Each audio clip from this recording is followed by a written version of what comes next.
Hey out there, thanks for joining me. Hope everyone's doing well. We're in front of the whiteboard again today. This video is going to be a maximum of 3 minutes.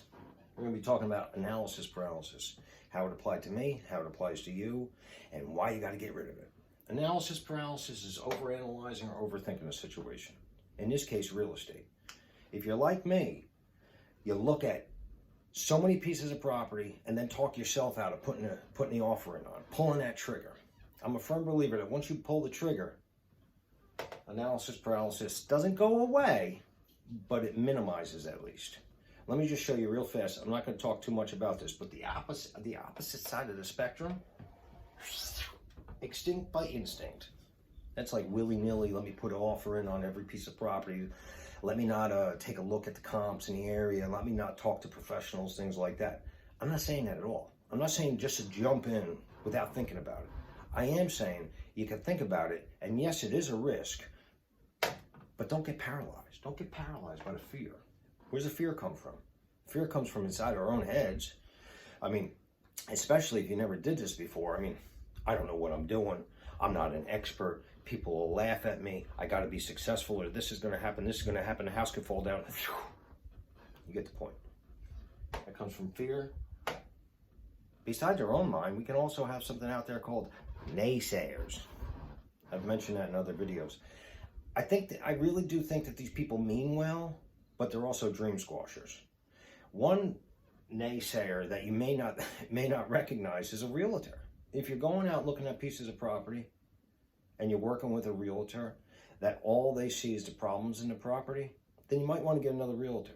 Again, I'm not saying go to the other side of the spectrum and just jump in. But you're already analyzing the property in your own mind. You don't need a realtor out there also doing it for you. I'm going to just touch upon this. I can't go into detail about overcoming it, but I am going to tell you this to make you feel a little better and maybe get you to pull the trigger. I want you to pull the trigger.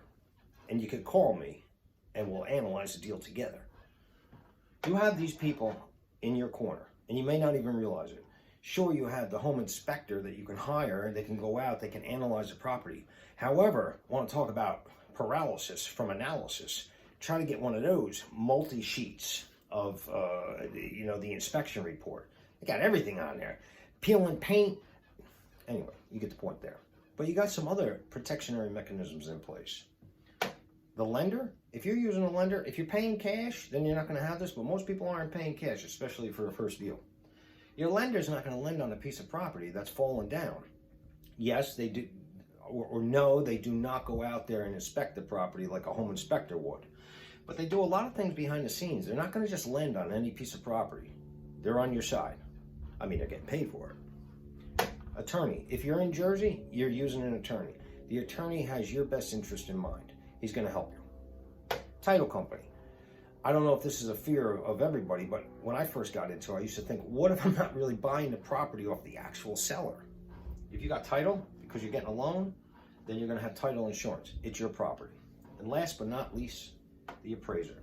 The appraiser, unlike a realtor that can give you comps in the area and give you their advice and stuff, an appraiser is getting paid to be an expert. He went to school and he is an expert in the field. The only true way to come up with a value on a property is for what somebody's willing to pay for it. This is as close that you can get before that happens. So your appraiser is going to go out there. He's going to tell you what the property's worth. He's going to run all kinds of different numbers. So I hope this was helpful. I want you to get out there. I want you to pull the trigger. I want you to go out there and get that first piece of property. I don't want you to be extinct by instinct, but you're not even going to get anywhere in the spectrum unless you overcome this. Look where I was in the beginning. I was so close to being paralyzed. Look where I am now. Me now. Thank goodness.